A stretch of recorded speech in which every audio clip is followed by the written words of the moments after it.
उल्फत का आफताब है, चाहत का आफताब, सच्चाई की है बस सदाकत का आफताब, बज़्म में सुखन को जिसके उजालों साथ आपके बीच 15 कौमी सतह का अनाउंसर आपके बीच हाजिर है। माइक पर समाअत फरमाए। शुक्रिया, धन्यवाद। जिंदगी दी है तो जीने का हुनर भी देना, पांव बख्शे हैं तो तौफीक सफर भी देना। गुफ्तगू तूने सिखाई है कि मैं गूंगा था, गुफ्तगू तूने सिखाई है कि मैं गूंगा था, अब मैं बोलूंगा तो बातों में असर भी देना। साथियों, इलाहाबाद के इस संगम के शहर में बड़ा खूबसूरत ये मुशायरा और कवि सम्मेलन मैं जनाब सदर हमारे एम कदीर साहब से इजाजत लेके सिलसिला शुरू करता हूं अपनी निजामत का। देखिए, मैं अर्ज करूं कि जब मेरे शऊर की आंखें खुली तो मैंने एक सपना देखा कि एक महाकुंभ है और उस मेले में एक खैमा, एक तंबू लगा हुआ है और उसमें एक माँ अपनी 2 बेटियों के साथ बैठी हुई है।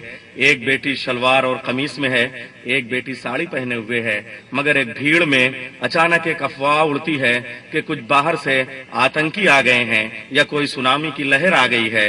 वो माँ अपनी दोनों बेटियों से बिछड़ जाती है। अपनी दोनों बच्चियों को जब तलाश करने के लिए निकलती है तो कुछ दूर चली जाती है, वापस आती है तो उसकी बेटियां तो उसके पास नहीं होती हैं, लेकिन एक लड़की पतलून और टी शर्ट के साथ वहां मौजूद होती है। वो उसको मुंह बोली बेटी बना लेती है। जब मैंने अपने बड़ों से, जनाब सदर से इस ख्वाब की ताबीर पूछी तो उन्होंने बताया कि वो माँ जो उस खेमे को सजाए बैठी थी महाकुंभ के मेले में, इलाहाबाद के किनारे गंगा और यमुना के बीच गोद में जो माँ बैठी थी उसका नाम है भारत माता। वो बेटी जो शलवार कमीज पहने हुए थी उसका नाम है उर्दू, और वो बेटी जो साड़ी बांधे हुए थी उसका नाम है हिंदी, और वो बेटी जो पतलून पहन के आई और घर पे कब्जा कर गई और दोनों बेटियों को कहीं दूर कर दिया उसका नाम है अंग्रेजी।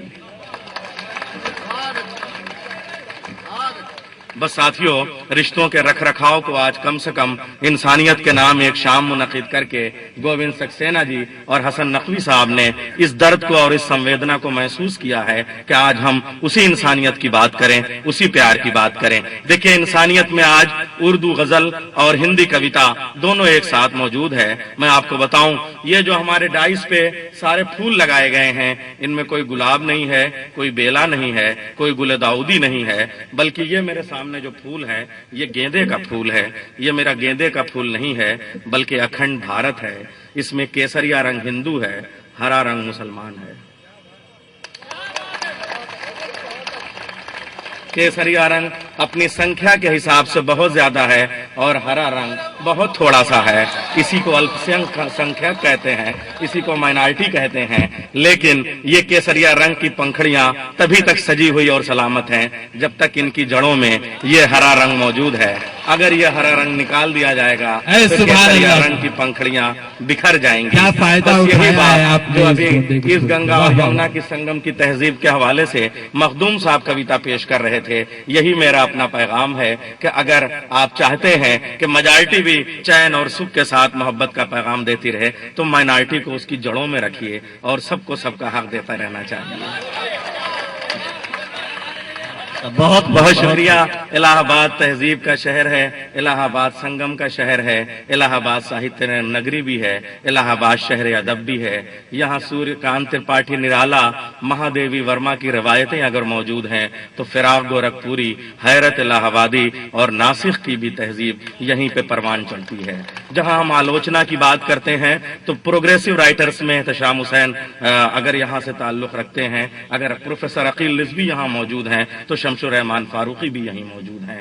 हम देखते हैं हरिवंश राय बच्चन की पूरी उम्र खयाम के फलसफे को आगे बढ़ाने वाली विचारधाराएं भी यहीं से आगे बढ़ती हैं। तो मालूम ये हुआ बाहर का रहने वाला मीर अनीस भी लखनऊ से जब तक इलाहाबाद में आके मरसिया नहीं पढ़ लेते अपने आप को 19 महसूस करते हैं, अनीस नहीं हो पाते हैं। ये बात फाजिल हाशमी ने कम से कम आज 21वीं सदी में अनीस के हवाले से अपना रिसर्च वर्क पूरा करके हमारे सामने पेश कर दी। वो इस वक्त सामईन کے حوالے سے آپ کی نمائندگی کر رہے ہیں، اس وجہ سے میں نے چاہا کہ اپنے اس شروتا گڑھ سے ایک نام لے لوں اور آپ کے ساتھ شامل ہو جاؤں۔ میں آپ کے ساتھ آ رہا ہوں۔ بہت اچھی بڑی پیاری کویتا آپ سنا رہے تھے۔ علامہ اقبال کے فلسفے کی بات، چونکہ ہمارے صدر صاحب ایم قدیر صاحب کیا کہنے، فلسفے سے آپ کی شاعری کا تعلق ہے، لیکن اقبال بھی اس وقت تک اپنے اقبال پہ فخر نہ کر سکے جب تک الہ آباد میں آ کے انہوں نے اپنی نظم نہیں پیش کر دی۔ تو معلوم یہ ہوا جو الہ آباد کی دھرتی کو آ کے ایک مرتبہ نہ چوم لے وہ اس وقت تک فخر نہیں محسوس کر سکتا، اس لیے کہ ہمارے ہندو دھرم کا مکہ یہی زمین ہے، ہماری آستھاؤں کا کعبہ یہی بنا ہے، ہماری شردھاؤں کا مدینہ یہی الہ آباد ہے، یہیں پہ عقیدتیں پروان چڑھتی ہیں۔ آئیے، بہت تقریر کی گنجائش نہیں ہے، اس لیے کہ تقریر کیا، پروگرام تو شروع ہو چکا ہے۔ میں اگلے شاعر کو آواز دیتا ہوں۔ ایک بات میں نے آپ سے کہی تھی کہ بات یہ ہے کہ الپ سنکھیک ورگ کا ہمیشہ خیال رکھا جائے۔ میری فہرست میں نے دیکھا کہ غزل کے شاعر زیادہ ہیں، کویتا کہنے والے کم ہیں، تو میری فہرست میں اس وقت الپ سنکھیک ورگ کویتا کہنے والوں کا ہے، اس لیے میں غزل شاعر کے شاعر کو نہیں پکاروں گا۔ آئیے ایک ایسے شاعر کو آواز دوں، اشوک بے شرم صاحب۔ دیکھیے، اگر آپ کسی کو بے شرم کہیں گے تو وہ ڈنڈا لے کے دوڑائے گا، لیکن یہ عجیب آدمی ہے جو اپنے آپ کو بے شرم کہنے میں کوئی شرم نہیں محسوس کرتا۔ یہی ان کی شاعری کی پہچان ہے۔ ہاتھ اور وینگ کے حوالے سے پورے ہندوستان میں پہچانے جاتے ہیں۔ بس دو جملے عزیزوں، ہمارے حسن نقوی صاحب اور ہمارے گووند سکسینہ صاحب، میں ان کے بارے میں بات کروں گا۔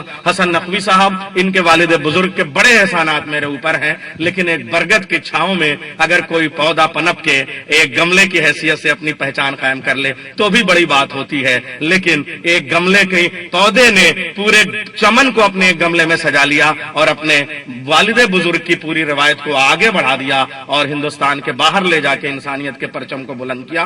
حسن نقوی صاحب، تھوڑی دیر کے لیے آپ اپنے دلوں کی دھڑکنوں کو تالیوں میں ڈھال دیجئے اور اتنے اچھے سنیوجن کے لیے ایک تالیاں بجا دیجئے، یہ میری طرف سے۔ لکھنؤ کی تہذیب کے بھی اپنے تقاضے ہیں۔